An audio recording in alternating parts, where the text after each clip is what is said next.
Welcome to the Old Time Radio Westerns. I'm your host, Andrew Rhines, and let's get into this episode. This episode's going to be Gunsmoke. Original air date is November 14th, 1952, and the title is The Square Triangle. Hope you enjoy, and again, thanks for listening.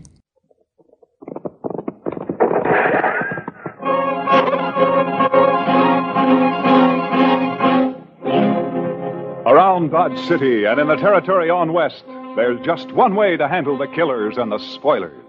And that's with a U.S. Marshal and the smell of gun smoke.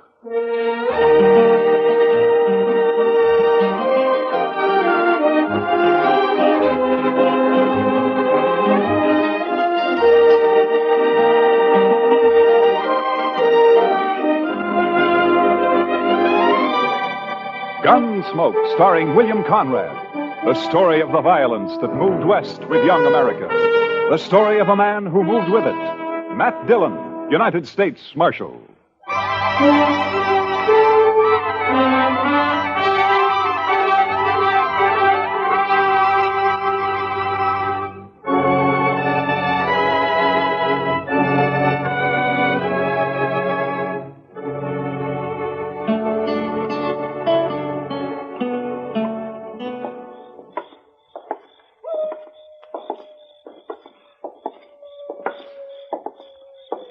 Quiet night, Mr. Dillon. Yeah. Except for that coyote. He's wailing his head off out there. Mad at the moon, I guess. Or in love, maybe. Oh? Yes, sir. The way I've noticed it, any time you find a man or an animal out squalling around in the dark, it's usually love. Yeah, but this one sounds kind of mournful, Chester. Well, sir, love is mournful sometimes, Mr. Dillon. Yeah, so I've heard. Matt?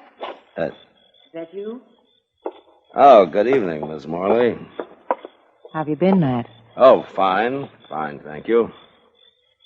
You, down here on Front Street this time of night alone? I'm looking for Red Lawson. He's a new man, works for Al. Al's meeting him sometime after midnight, and they're going out on a cattle buying trip. I want to talk to him first. You satisfied? Well, it's just that this is no place for a woman alone, Miss Morley. Maybe you better go home. There are other women down here. They belong here, Miss Morley. They work here. Oh, don't be so stuffy, Matt. And call me Ava for once. Everybody else does. Well, your husband might take exception to that, Miss Morley. Now, you're blaming me for what happened before, aren't you? I'm not blaming you for anything, Miss Morley. I didn't tell him to get into a gunfight over me. Wasn't my fault. I didn't say it was. Chester, you better see that Miss Morley gets home, all right? Yes, sir. I can get home by myself. My, she's pretty as a picture. It makes you wonder. Yeah, maybe you were right, Chester. With a woman like that, love might be kind of mournful.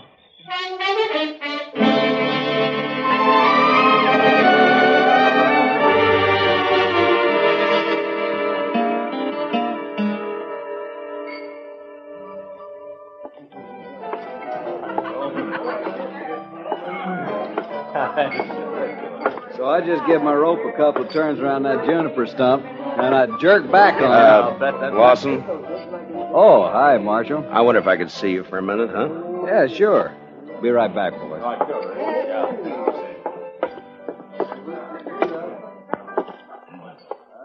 What's on your mind, Marshal? Lawson, I just ran into Miss Morley in the street outside. You did? Yeah, I suggested she go home. She's got no business being down here this time of night. It might be a good idea if you'd tell her that, huh? Seems to me that's up to her husband.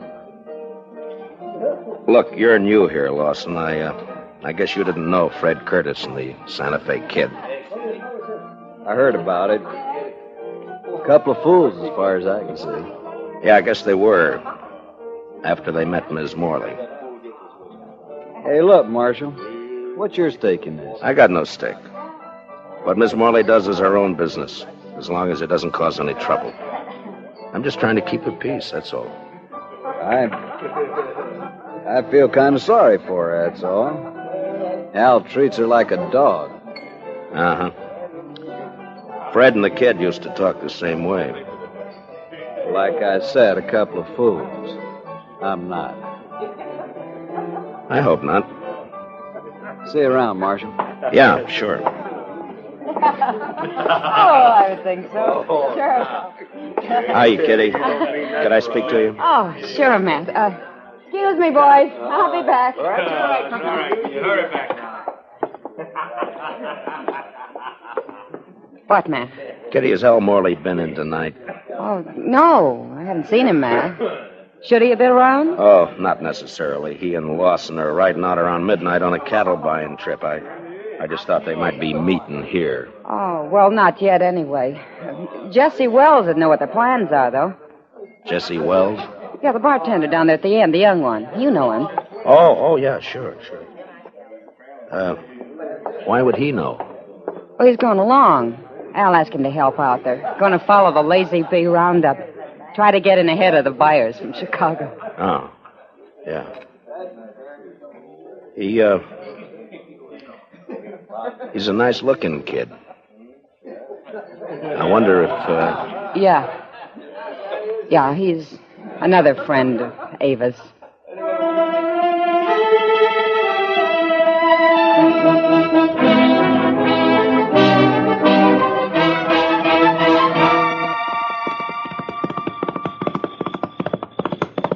Oh, boy. Hold it.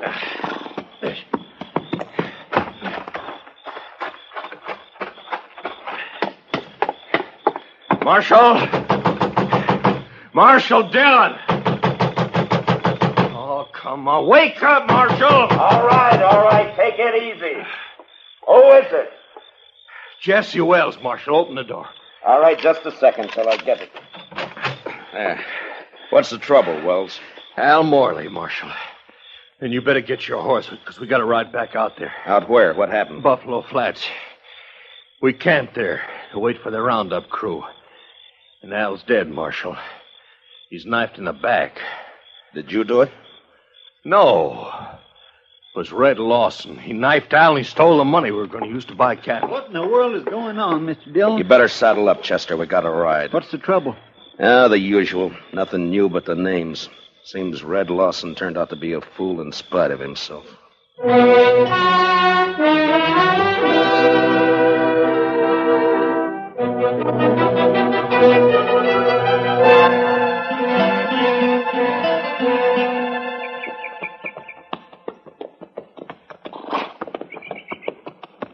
Over this way, Marshal. Camp is right there by that plum thicket. Right. Be daylight in another 20 minutes. Hello, boy. Oh. He's laying over there by the bushes. Yeah, I see him.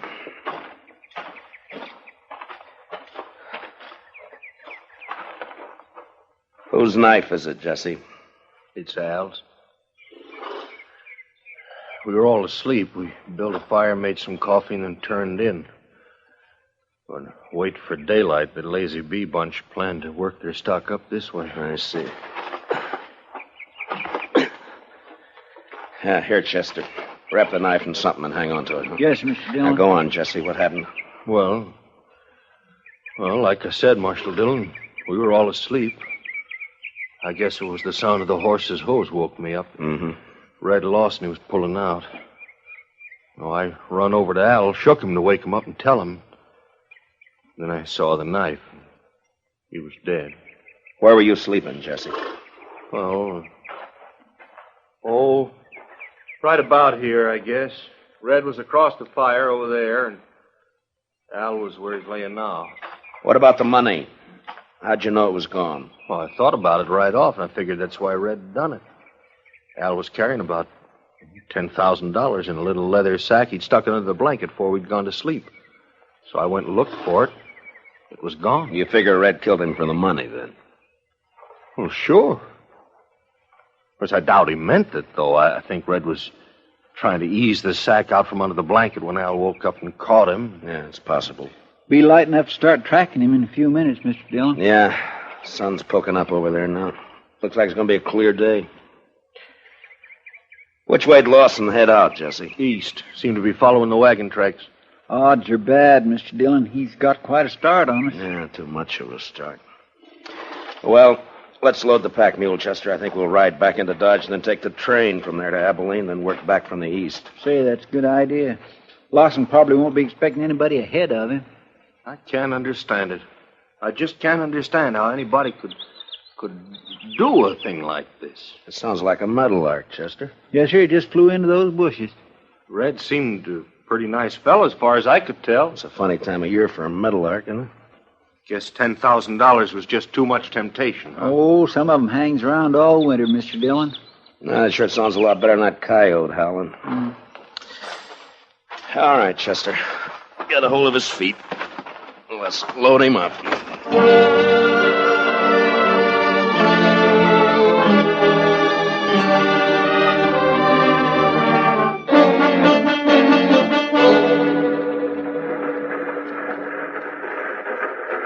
Sumac Creek water tank's right around the bend up ahead of us there. How long we stop here? Oh, about 5 minutes. Just long enough to take on water. Might as well relax, Marshal. It's a long ways yet to Abilene. Why, we ain't but 24 miles from Dodge City. Feels more like 100. These seats are harder than a saddle. Yeah. Say, this here feller you boys looking for, guess he's a real mean enough. What? Oh, yeah. Mean enough. Well, it's just like I always say, this prairie country ain't never gonna be a law-abiding place to live. Well, every time I pull out of Kansas City on and run west, I'm expecting every minute to be shot or hung or scalped. Chester, What's the matter, Mr. Dillon? look out the window here. Around the bend there by the water tank. Looks like we don't have to go to Abilene. Oh, yeah, there's some fella waiting to catch a train, I guess. You boys recognize... Is he the one? Yeah. His horse is tied there by the tank. Must have decided on a quicker way of traveling. Yeah, it looks that way. All right, Chester, he won't be expecting us. Let's get out in the vestibule and then drop off and take him as soon as the train stops. Yes, sir. Hey, Marshal, whatever you do, don't let him get on this train. Just keep the passengers away from the windows. In a way, it's too bad, Mr. Dillon. Miss Morley would have really enjoyed that $10,000. You're guessing, Chester. And he hasn't seen us yet. All right, let's go. Lawson, get your hands up. No. You're under arrest. Get your hands up. No. He's running for his horse, Mr. Dillon. Lawson! He's going to fight. You can't get away on foot. Lawson! Come on, Chester. That's a cutting it awful thin, Mr. Dillon. Giving a man 3 chances before you haul down on him. Well, we're still on our feet. He's not. Yeah, but it's a pushing the odds, though. Yeah, I guess. All right, pick up his gun there, will you? Yes, sir. Lawson, He's still alive, Mr. Dillon. can you hear me, Lawson? Sure, I can hear you. There's a sack of money. Looks like it fell out of his coat. Yeah, I see it. Lawson, there's no doctor on the train. We're going to try to stop the bleeding and do the best we can for you. There'll be a train back toward Dodge City in about a half hour. We'll wait for it. Is that all right with you? I don't have any choice, do I? No, I guess you don't. You made your choice last night. Was she worth it?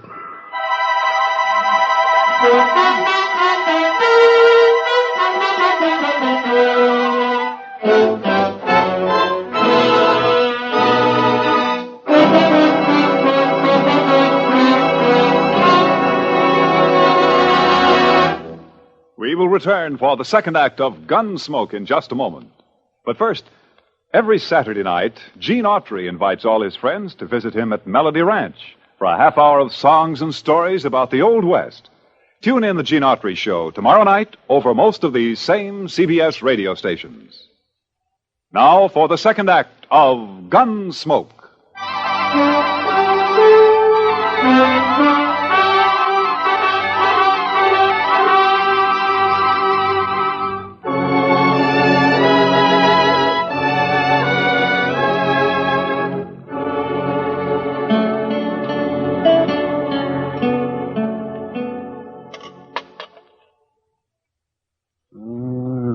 me see now. Oh, yeah. Oh, that's a bad one, Matt.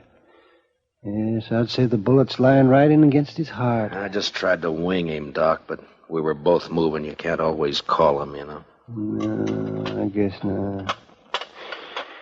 Well, I'm afraid that's about all I can do for him, Matt. It's not enough, is that it? He won't live an hour. Yeah, I wish he was conscious. I want to talk to him. Well, the stimulant might take effect, and then again might not. With this kind of a case, you never know. What is it you're after, Matt? Ms. Morley? Accessory before the fact? She could have been. Mm-hmm. Well, I'm a broken down old man, Matt, but if that woman rolled her eyes at me just once, well, I do not know. I just might. Matt. Yeah. Lawson? Lawson, can you talk? Can you hear me, Lawson? Yeah.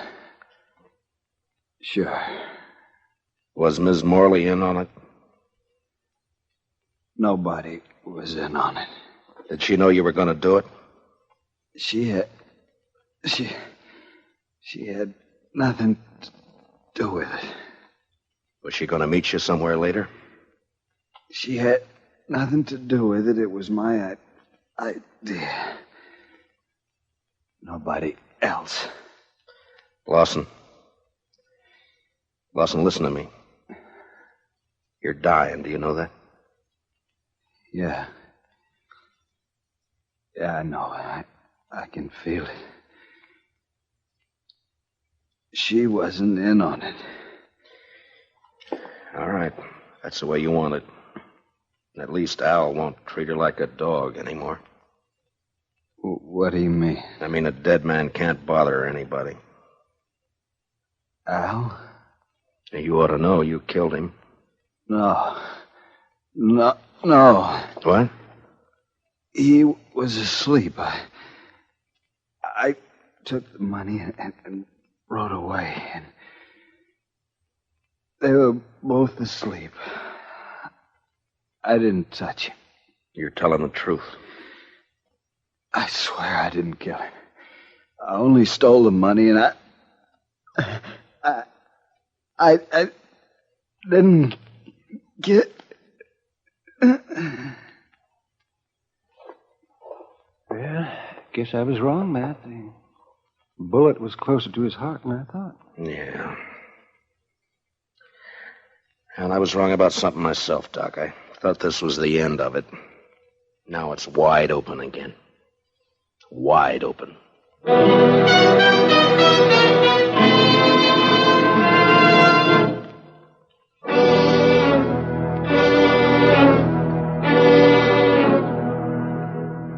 I don't see why you got me here just to ask the same things all over again, Marshal, because I told you how it happened. Yeah, I know, Jesse. You caught Red Lawson with the money on him. Now, what more proof do you need? It only proves he took the money, Jesse. It doesn't prove he killed Al. Well, what do you mean? Chester, you better punch that fire up over there a little, huh? Does seem to be getting chilly in here. Now, what do you mean by that, Marshal? You killed Al yourself. Didn't you, Jesse? You're out of your mind. You woke up and saw Red steal the money and take off, and it gave you ideas. You slipped over and knifed Al in his sleep. You knew Lawson had got the blame for it. Well, sure. Sure, because he did it. He said he didn't. Dang stove. Well, Marshal, did you expect him to tell the truth? He was dying, Jesse. Knew he was dying. I think he told the truth. I see. His word against mine. Word of a thief. I didn't say I could prove it, Jesse. But you did it, though. We both know that. And sooner or later, I'm going to get you for it. Yeah. Chester, I think it'd draw better if you'd open the damper.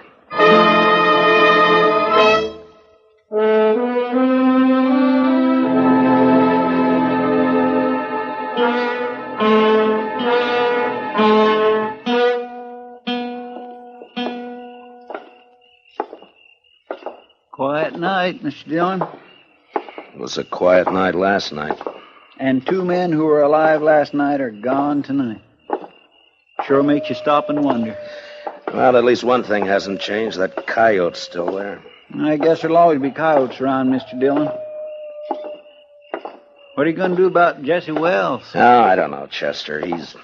He's guilty. You can see it written all over him, but there'd be no use bringing him in. I haven't got one piece of evidence. I don't know. Yes, sir. She's quite a woman. Mercy. Quite a woman. Yeah, she is that, all right. Matt? Is that you? Good evening, Miss Morley. Who are you looking for tonight? Can't be Red Lawson. He's dead. So is my husband. You forgotten? My deepest sympathy. Don't bother. You know better. I am sorry about Red, though. He was nice. You're the one who did it, aren't you, Matt? Yeah. Yeah, I killed him. For you. I couldn't do anything else. I don't know why you say for me. It wasn't my fault. Yeah, sure, I know. You know. You don't know anything. You don't know how it feels to sit in a house alone with your husband dead. No one in town coming near you. Like he was poisoned or something. Sure, I don't feel sorry about Al, but I would have once. He's the one who changed me, made me feel different. I know it wasn't your fault. And you didn't even come to tell me he was dead. Why not? It's part of your job, isn't it? I didn't come and tell you, Miss Morley, because I figured that you'd... Chester? Yes, sir? Would you mind walking on ahead? I'll meet you on the Texas Trail in a few minutes. Well, All right, Mr. Dillon, if you say so. Why'd you send him away, Matt? I was just wondering if you were going to be home later tonight. I could be. Around 10 o'clock, say? Sure, Matt. I'll be there.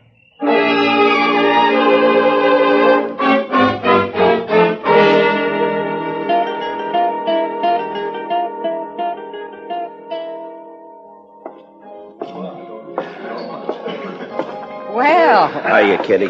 Chester and I were trying to think of some way to rescue you from Ava's clutches. Only one thing, though, Mr. Dillon. I wasn't sure you wanted to be rescued. Kitty, has Doc been in tonight? Oh, I haven't seen him, Matt. Chester, will you see if you can find him and have him meet me here? Yes, sir. Right away, Mr. Dillon. Kitty, Yeah? I wonder if you'd help me with something. Well, sure, Matt. What? Drop a hint to that bartender, Jesse Wells, that it might be smart to slip out of here and pay a visit to Ms. Morley's around, say, 9:45 tonight. All right. Is it anything you can talk about? I don't exactly know how to talk about it, Kitty. I got a murder on my hands. I know who the killer is, and I can't touch him. So? So I'm gonna try to make him touch me. Oh. All right, Matt. I'll take care of it. Will you be around for a while? Yeah. I'll be here till about 10.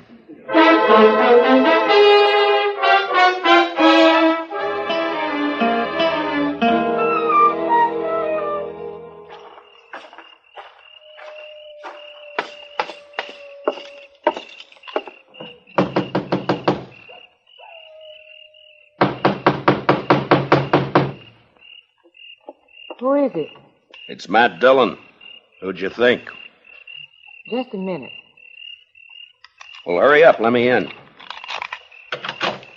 All right, Dillon, come on in. Well, Jesse, I thought you were working. I was, till just a few minutes ago. Well, what's on your mind?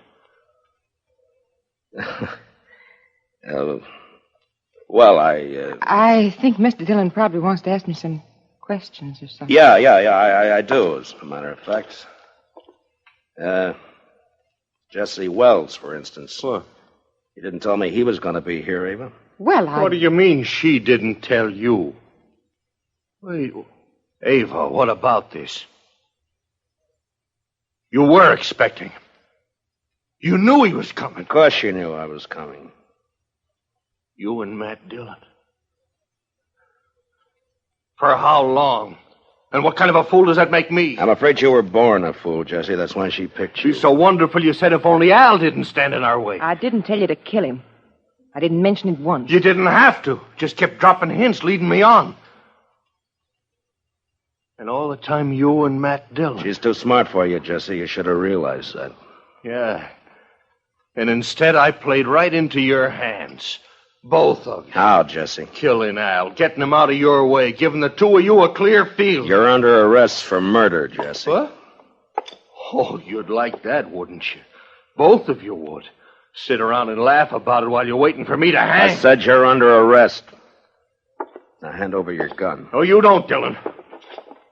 You're not going to carry it that far. You're not taking me in for something both of you wanted me to do. Hand over your gun, Jesse. You want my gun, you got to take it away from me. Get away from the door. Oh, sure, I'll get away from you. Hold it, Mr. Wells!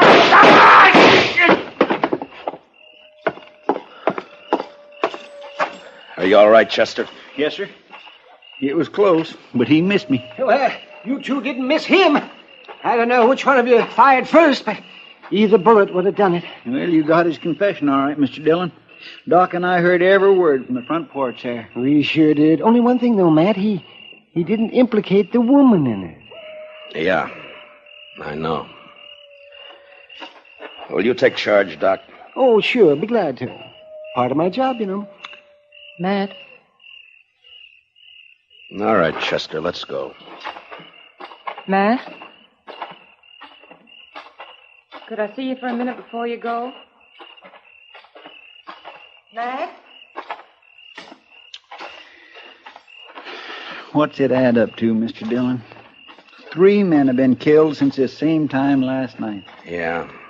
And you know, Mr. Dillon, I think maybe it's kind of all her fault. And you can't pin a thing on her. My. Well, there's one lucky thing. There aren't many women like her.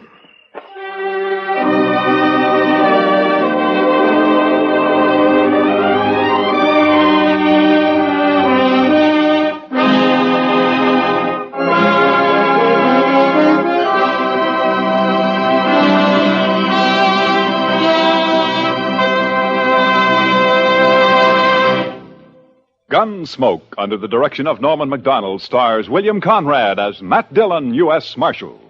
Tonight's story was specially written for Gunsmoke by Les Crutchfield, with music composed and conducted by Rex Corey. Featured in the cast were Lillian Bayef, with Harry Bartell, Lawrence Dobkin, and Jack Crucian. Parley Bayer is Chester, Howard McNear is Doc, and Georgia Ellis is Kitty. Gunsmoke is heard by our troops overseas through the facilities of the Armed Forces Radio Service. Join us again next week as Matt Dillon, U.S. Marshal, fights to bring law and order out of the wild violence of the West in Gunsmoke.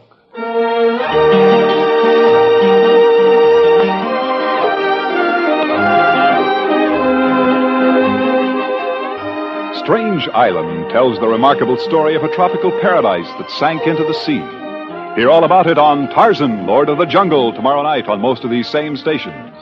Hear about the miracle that saves Tarzan from drowning and brings the island back from the sea. Remember, it's yours for thrills on tomorrow night's exciting adventure with Tarzan, created by Edgar Rice Burroughs and brought to you now by CBS Radio. Clancy Cassell speaking. And remember, Broadway's My Beat brings you startling mysteries Saturday nights on the CBS Radio Network.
This has been a presentation of OTRWesterns.com, and we hope you enjoyed.